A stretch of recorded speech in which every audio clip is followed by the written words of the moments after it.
Uno de los principales problemas que manifiesta Vetero, con motivo evidentemente de la actividad que se desarrolla en el rastro, que se desarrolla prácticamente dentro de su barrio, es la falta de plazas de aparcamiento. Yo ya dije al inicio de la legislatura que evidentemente teníamos que generar plazas de aparcamiento, que esto era un problema no solo para los vecinos, también aquí en este entorno para las universidades y, por qué no decirlo, en algunos momentos puntuales para la ciudad de Valencia, como puede ser cuando hay un partido en el Mestalla. Por tanto, para intentar generar plazas de aparcamiento hemos tomado la decisión.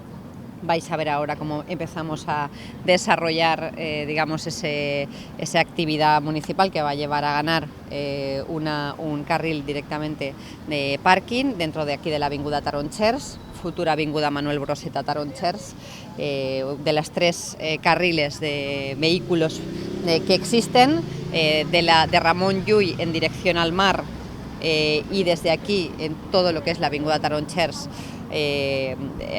hacia la avenida Cataluña, vamos a generar un carril para aparcamiento de vehículos, reduciendo un carril para el tránsito de los vehículos privados.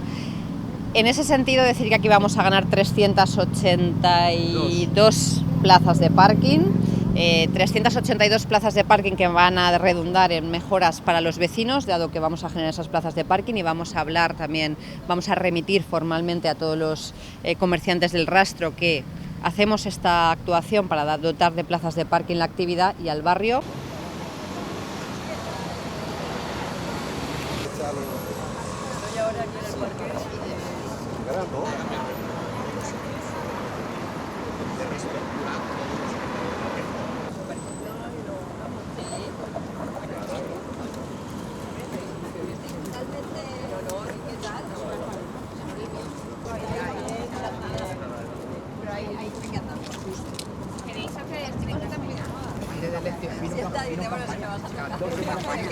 Dos semanas antes, en mayo. 82 plazas de golpe de un día para otro.